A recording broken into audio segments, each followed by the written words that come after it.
कैलाश में एक भी धब्बा नहीं है, उस पर न बर्फ गिरती है न बर्फ टिकती है, बिल्कुल हीरा जैसे खड़ा हुआ है। अवसर मिले जाइए एक बार फिर गा लो परम रम्य। रम्य गिरिवर कैलासु परमरम्य गिरिवर कैलासु सदा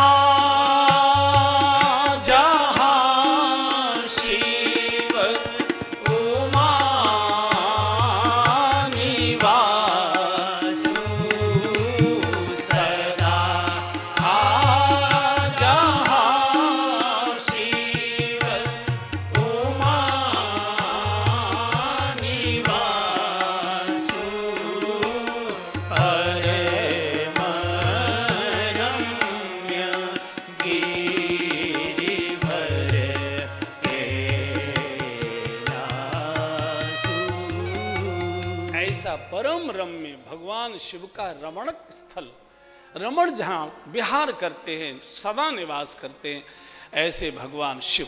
और उनके साथ रहते कौन हैं? सिद्ध तपोधन योगी जन और सुर किन्नर मुनि वृंद, बसहि तहाँ सुकृति सकल।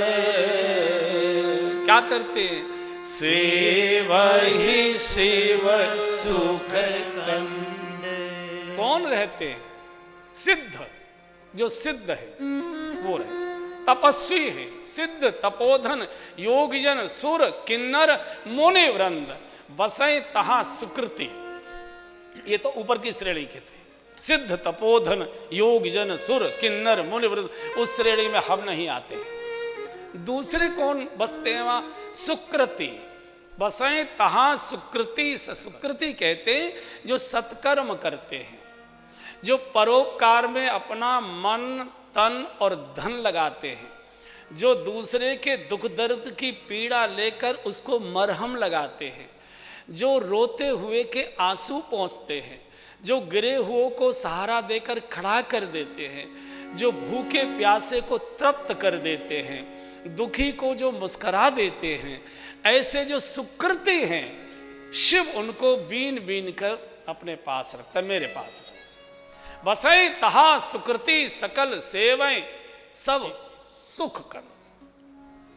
बाकी तो कोई जा ही नहीं सकता है, बाकी तो किसी का वहाँ जाना बश की बात ही नहीं है। और मेरा ये अनुभव आया है कि कोई न कोई किसी न किसी के पूर्वज वहाँ होंगे, तभी उसके परिवार का व्यक्ति कैलाश गया, तो नहीं जा नहीं सकता है। आपका अपना अनुभव है, आप जैसे व्यापार के कार्य से किसी प्रतिनिधि मंडल के साथ, किसी मित्र मंडली के साथ देश में कहीं गए, विदेश में कहीं गए, आपको अच्छी जगह पसंद आई, आपको तुरंत अपने बच्चे याद आते हैं। अरे बच्चों को ले आते तो कितना अच्छा होता है, बच्चे आकर बड़े खुश होते, एक बार फिर आएंगे परिवार को लेकर, बच्चों को लेकर। ऐसे ही हमारे कोई न कोई पूर्वज इस समय कैलाश में विराजमान थे, उनकी इच्छा रही कि अपने किसी न किसी परिवार के व्यक्ति को एक बार कैलाश आ जाना चाहिए, बिना उससे सुकृति की कृपा से आ नहीं सकते। देखिए ये जो मोक्ष की आत्माएं होती है, यानी योग की जो आत्माएं होती है, ध्यान की, समाधि की, योग की आत्माएं, ये सब कैलाश जाती है, ये सब हरिद्वार के ऊपर जाती है, कुछ कैलाश तक पहुंचती है, हरिद्वार से शुरू हो जाता है। हरिद्वार माने हर का द्वार, हरिद्वार नहीं है। हरि कहते भगवान विष्णु को, हर कहते भगवान शिव को, हरि हर विमुख आया ना दोनों। तो वो श्रेणियां हैं, वो श्रेणियां चलती जाएंगी हरिद्वार की ओर जा। जो भी योगी होगा, जो भी ध्यानी होगा, जो भी निर्गुण निराकार का उपासक होगा, उसे हिमालय की ओर, कैलाश की ओर ही जाना पड़ेगा। वो जहाँ टिक जाए, जहाँ तक चला जाए, उसकी अपनी वो टिकट की, वो उसकी क्या कहते हैं, जो भी उसके पास उसका टिकट होगी जहाँ तक जाने की, कुछ कैलाश तक पहुँचेंगे, कुछ को, लेकिन वो शिव का ही प्रदेश है, शिव का द्वार है वो। सप्तऋषि वहाँ बैठे हुए हैं, वहीं से आगे बड़े लोगों की कोठी बगला बहुत लंबे चौड़े होते हैं ना, तो वहीं से उनका मेन गेट वहीं है, हरिद्वार। और जो भक्ति की आत्माएं हैं, भजनानंदी हैं, उनको ब्रज में आना पड़ता है, वृंदावन आता है। समस्त जितने भजनानंदी लोग हैं, रसिक लोग हैं, उपासक लोग हैं, सगुण साकार के लोग हैं, वो सब यहाँ ब्रज में आया करते हैं। पूरा की ये जो ब्रज की भूमि है, ये रसिकों की भूमि है, ये भक्तों की भूमि है।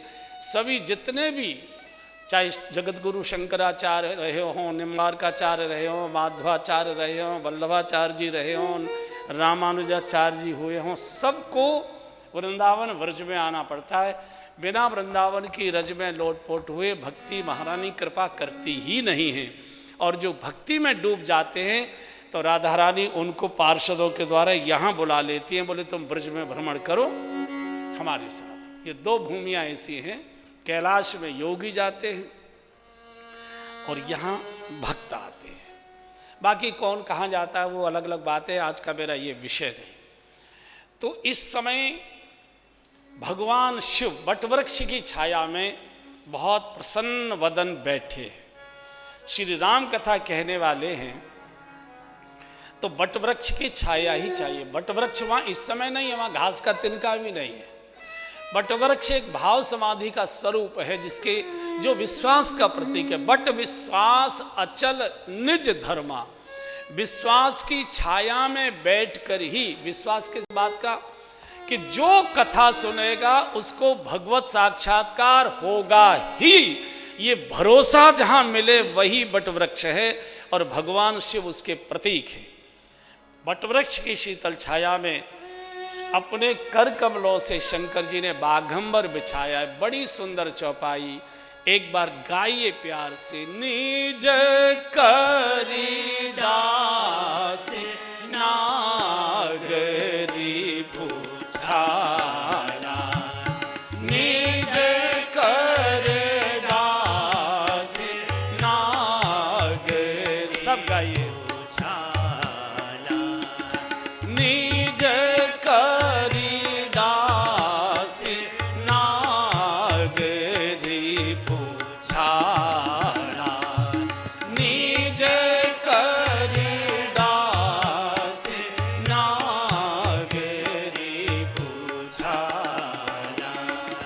बैठे सहज ही शंभु कृपाला, बैठे सहज ही शंभु कृपाला। कुंद इंदुधर गौर शरीरा, कुंद इंदुधर गौर शरीरा। भुज प्रलंब परिधन मुनि चीरा, भुज प्रलंब परिधन मुनि चीरा।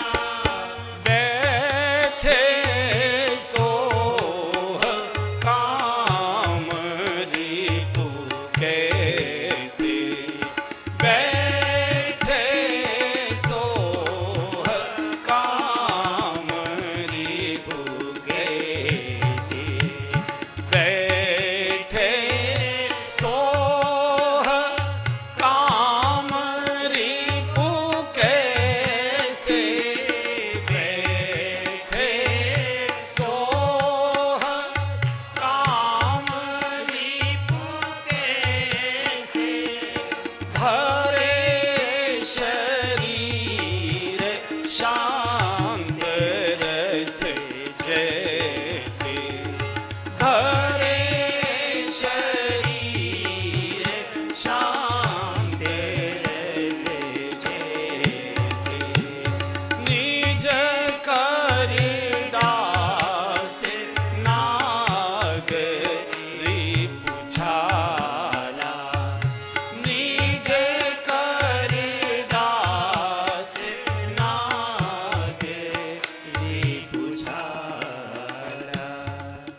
श्री राम कथा का वक्ता कितना विनम्र चाहिए, भगवान शिव बता रहे हैं। कथावाचक है, कथा कहने बैठे हैं, अपने हाथ से ही आसन बिछाया, मंच बना लिया। हम जब तक मंच बन नहीं जाता, चादर वादर बिछ नहीं जाती, सब तब तक आएंगे ही नहीं। इसलिए हम लोगों की कथा कितने भी चीख चीख के चिल्लाएं, कोई असर नहीं करती है। चूंकि अहंकार में से आ रही है, वो वाणी ओंकार की आ रही है, इसलिए वो प्रभाव करती। निज कर डास नागरी पूछाला, वक्ता का आसन कैसा चाहिए? बाघंबर बिछाया है, बाघंबर बिछाया। बाघ संयम का प्रतीक है, बाघ संयम का प्रतीक है, और संयम के आसन पर बैठ के ही धर्म की चर्चा होनी चाहिए। वाणी का संयम हो, व्यवहार का संयम हो, आचरण का संयम हो। संयम अनेक प्रकार के हुआ करते हैं।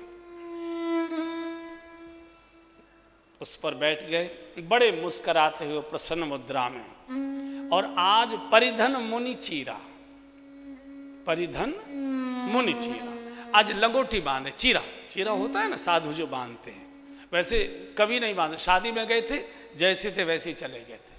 अकेले में बैठे हैं, मर्यादा का पालन कर रहे हैं। किसी ने पूछा, बाबा शादी में गए थे तो ऐसे ही चले गए थे उठकर, और यहाँ तो कोई नहीं है, आप अकेले हैं बिल्कुल, अभी तो पार्वती जी भी नहीं आई हैं, तो आप यहाँ इस समय मर्यादा में चीरा बांधकर, लगोटी बांधकर कैसे बैठे? शंकर जी ने कहा कि मर्यादा का पालन एकांत में ही करना चाहिए। समाज भय से तो कोई भी मर्यादित हो सकता है, और जिसने एकांत में मर्यादा का जीवन जी लिया, मर्यादा का पालन कर लिया। हम स्वयं चिंतन करें, जब हम अकेले बैठते हैं तो चिंतन क्या होता है, हमारे विचार क्या चलते हैं, हमारे मस्तिष्क में योजनाएं क्या रहती हैं, हम कहाँ कहाँ अकेले में बैठे घूम रहे होते हैं। उससे अनुमान होता है कि हमारे हृदय में क्या भरा हुआ है, हमारे हृदय में क्या भरा हुआ। शिव बिल्कुल एकांत, लेकिन मर्यादा में बैठे, क्योंकि मर्यादा पुरुषोत्तम की कथा कहनी है ना, तो शिव कहते हैं मुझे भी थोड़ी मर्यादा का पालन करना पड़ेगा, तभी मर्यादा पुरुषोत्तम की कथा गाई जा सकती है। वक्ता मर्यादित चाहिए। और कैसे लग रहे हैं? बैठे सहज शंभु कृपाल। आज का विषय बिल्कुल अमृत जैसा है, बिल्कुल सहज बैठे हैं। और शिव हमेशा सहज ही रहते हैं, शिव कभी असहज नहीं रहते, बिल्कुल सहज। बारात में गए, जैसे थे वैसे उठकर चले गए। एकांत में हैं, जैसे हैं वैसे बैठे हैं, किसी प्रकार के असहज कहते हैं। बंधु और बहनों, हम जो अपने को दिखा रहे हैं वैसे तो हम हैं नहीं, और जैसे हम हैं असलियत में उसे हम प्रकट नहीं होने दे रहे, उसे छुपा रहे हैं। ये असहज अवस्था है। जी कुछ रहे हैं, जना कुछ रहे हैं, हमें कुछ दिखा कुछ रहे हैं, और पूरा जीवन हमारा इसी उठापटक में नष्ट हो जाता है, टूट जाता है। हमारी असलियत किसी को पता न लगे, वो ढकी रहे। और इसलिए आपने देखा होगा, कई लोग आपको मिलते होंगे, एक बात आपसे पूछते होंगे कि वो हमारे बारे में तो कोई कुछ नहीं कह रहा था, वहाँ हमारे बारे में तो किसी ने नहीं। इसका अर्थ ये है कि वो असहज हैं, उनको चिंता है कि मेरी असलियत की चर्चा तो पीछे ही होगी ना, क्या हो रही होगी। जो दो प्रकार का जीवन जीता है वो हमेशा अशांत रहता है। शिव शमशान में भी शांत हैं, हम कोठी में भी अशांत हैं, बंगले में भी अशांत हैं, सोफे पर भी अशांत हैं, लंबी गाड़ियों में भी अशांत हैं, धन के अंबारों में भी अशांत हैं, क्योंकि हम दो प्रकार का जीवन जी रहे हैं। हम हैं कुछ, दिखा कुछ रहे, बता कुछ रहे, जी कुछ रहे, जना कुछ रहे, और पूरी जिंदगी हमको इसी उधेड़ बुन में लगी रहती है कि ये ढका रहे, इसको प्रकट करे। ये जो दिखाया जाता है वो असत्य होता है, जो छुपाया जाता है वो सत्य होता है। ये असहज अवस्था है। शिव बिल्कुल सहज, किसी प्रकार का दुराव नहीं। तो सहजता चाहिए, सहजता चाहिए। हम कपड़े भी अपने लिए नहीं पहनते। अरे लोग क्या कहेंगे, किसको फुर्सत है आपके कपड़े देखने की, किसको? कोई कहते ना, कोई सबसे बड़ा है रोग, क्या कहेंगे? अच्छा, आप शादी विवाह में जाते, कई दिन पहले सूट सिल के आए, सूट सिल के आए, ये वो हैंगर पर टांगे गए, कोई धब्बा नहीं, ये नहीं वो नहीं। माताएं तो पूरी अलमारी उलट देती है, वो साड़ी नहीं उनको ठीक से निकल पाती है। इतना चूंकि इतने भरे पड़े हैं, इतना सामान भरा पड़ा है। पहले तो कपड़े खरीदो, कपड़े रखने के लिए फिर अलमारी खरीदो, फिर भर गई तो फिर दूसरी अलमारी खरीदो, अब दूसरी आ गई तो उसे भरने के लिए कपड़े खरीदो, और करते करते पूरे कमरे में अलमारियां, और मुझे लगता है 1 ट्रक हैंगर होंगे घरों में, 1 ट्रक हैंगर। इतनी साड़ियाँ, इतनी पेंटें, इतनी शर्टें लाइन में लगी रहती हैं, मुझे लगता है कई कई साल से वो खुली ही नहीं होंगी पहनने। कई तो साड़ी पहनी ही नहीं गई, उनकी तय नहीं खुली। मुझे ये बोले प्रिंट वो हो गई, आउटडेट हो गई, क्या कहते हैं उसे, हाँ वो पुरानी हो गई। तो आप स्वयं नहीं जी रहे, आपको कोई दूसरा जीवन दे रहा है। हमारे पास कार नहीं थी, बड़े चैन थे, लेकिन पड़ोसी कार ले आया, अब हमको भी कार चाहिए, ले लोन, ले कर्जा, खोपड़ी को दबाओ इसमें। सामने वाला लंबी वाली ले आया तो छोटी कार बेकार हो गई हमारे लिए, या तो मोहल्ला बदलो या तो कार बड़ी लो। यानी मैंने अपना जीवन मनुष्य कभी जिएगा कि नहीं जिएगा, ये असहजता है, इसको असहज कहते हैं। कोई कहते इतनी दौड़ धूप क्यों करते हो? अरे भाई, बच्चों को पालना है कि नहीं पालना है? आखिर बच्चों को तो खिलाना पिलाना पालना पड़ेगा। चलो भाई, मान लिया। जिनके बच्चे नहीं है वे भी दिन रात पसीना बहा रहे, तुम क्यों बहा रहे हो? बोले बच्चे तो है नहीं, खिलाएगा कौन? बड़ी मुश्किल। ये असहज अवस्था है। हमेशा सहज ही भजन कर सकता है, सहज। मैं एक चुटकुला पढ़ रहा था असहजता का। एक सज्जन थे, उनके एक मित्र थे, तो आए मिलने के लिए। बोले यार क्या बताएं, लोग आ जाते तो जाने का नाम नहीं लेते हैं। पता नहीं यार, तुम तो कभी चिंतित नहीं रहते, देखे मैंने, और इतने लोग तुम्हारे पास आते, क्या तुम अपनाते हो? बोले मेरी शांति का कारण है मेरी छड़ी और मेरी टोपी। क्या मतलब? बोले जैसे कोई मेन गेट से आता दिखाई देता है, तुरंत मैं अपनी टोपी लगाता हूँ और छड़ी हाथ में ले लेता हूँ, खड़ा हो जाता हूँ। अगर वो आने वाला मेरे मतलब का है तो आइए आइए आइए आइए, मैं भी अभी अभी आया हूँ, बाहर से हूँ मैं, बैठिए बैठिए बैठिए। और कोई चंदा लेने वाला आया या कोई आया, मुझे तो चल दे, मुझे तो अभी बड़ा ज़रूरी काम से जाना है, फिर कभी आ जाएगा। बस ये मेरी छड़ी और मेरी टोपी मेरी रक्षा करती। ये असहजता है, इसी में आदमी उधेड़ बुन में लगा, और असहजता ही फिर खोपड़ी में बैठ जाती है। शायद मैंने गाजियाबाद में चुटकुला सुनाया होगा आपको कि एक मजदूर था, अच्छा यानी कर्मचारी था, बड़ी फैक्ट्री में काम करता था, उसके मालिक बड़े आदमी थे। मालिक बड़े आदमी होते हैं, तो हालांकि हर पत्नी अपने पति को मालिक कहती है, पर पता नहीं बड़े होते कि नहीं होते, मालूम नहीं।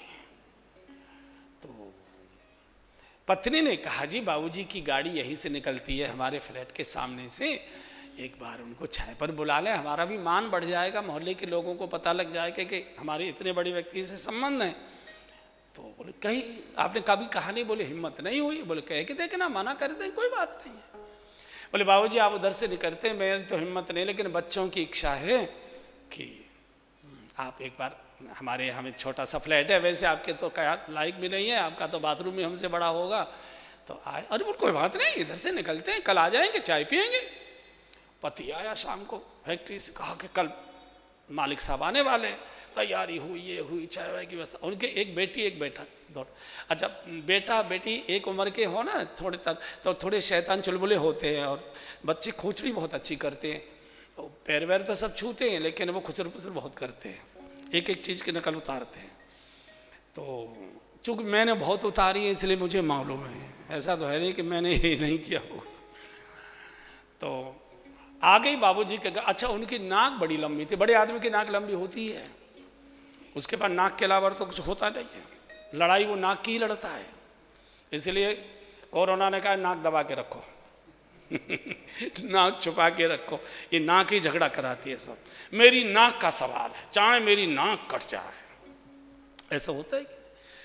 तो जो उनकी बबलू और जो स्वीटी गुड़िया थी उसको कहा देखो कल बाबूजी आएंगे, पिताजी के जो मालिक हैं उनको प्रणाम तो करना, कमरे में बैठेंगे प्रणाम करके बाहर चले जाना, और सुनो उनकी नाक की ओर मत देखना। बस कह दिया। अब बच्चों के दिमाग में बैठ गई ऐसा क्या है, मम्मी बता रही नाक की ओर नहीं देखना, हम तो वैसे ही नहीं देखने वाले थे। मना किया तो उत्सुकता बढ़ गई। बाबूजी की गाड़ी आई अगले दिन, कार से उतरे, बच्चे पहुंचे, प्रणाम किया, नाक देखी। अब तो एक दूसरे ऐसे करते रहो। अब बैठ गए अंदर। अब माँ ने कहा कमरे में नहीं जाना। अब बच्चों को मना करो तो मम्मी मेरी पेंसिल रखी है, मम्मी मेरी कॉपी रखी है, मम्मी मेरा ये बैट रखा है, मैं अपनी बॉल लेने जा रहा हूँ। बहानों से आए और बैट फैट तो ऐसे देखो नाक देखे और मुस्कुरा के चले जाए। नाक पूरी थी, नारियल जैसे रखा हो यहाँ। अब ये जो पत्नी थी उसकी बेचारे मजदूर की, उसको तो पसीना छूट गया, कांपने लगी। बोले बच्चे देख के कहीं मुस्कुरा दिए, कुछ हो गया तो अब तो गए काम से, क्या करे क्या न करे, ये आफत हमने काहे को बुला ली। और नाक नाक नाक नाक इसकी खोपड़ी में इतनी भर गई महिला के कि जब ये चाय लेके आई तो बड़े लोग होते हैं ना, उनके लिए दूध चीनी अलग रखी जाती है, वो गर्म पानी चाय का पत्ती वाला, और फिर दूध भी अलग मिलाते हैं चीनी भी। तो उसने चाय में दूध मिला दिया और चीनी लेके वो कही कि बाबू, तो ये कहना चाहिए था कि बाबूजी आपकी चाय में कितनी चीनी डालूं, कै चम्मच। तो नाक इतनी घुस गई थी दिमाग में, बोली बाबूजी आपकी नाक में कै चम्मच चीनी डाल दूं। ये असहजता है, ये असहजता है। सहज स्नेह विवश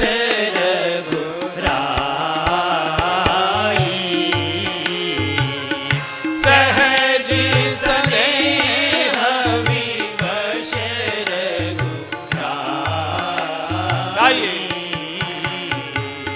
सहज स्नेह विवश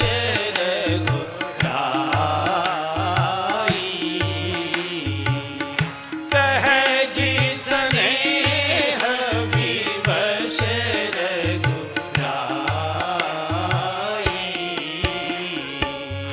पूछी कुशल निकट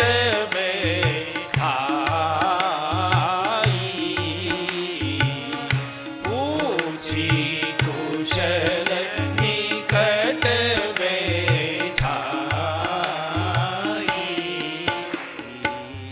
निर्मल मन जन सो मोहि पावा निर्मल मन जन सो मोहि पावा मोहि कपट छल छिद्रन भावा मोहि कपट छल छिद्रन भावा सहज स्नेह विवश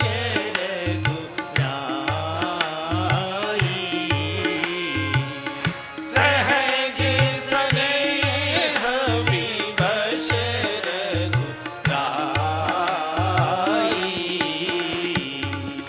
पूछी कुशल निकट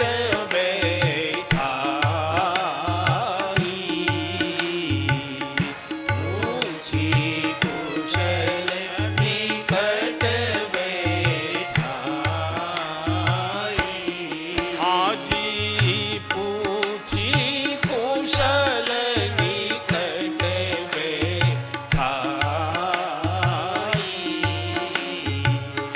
पूछी कुशल निकट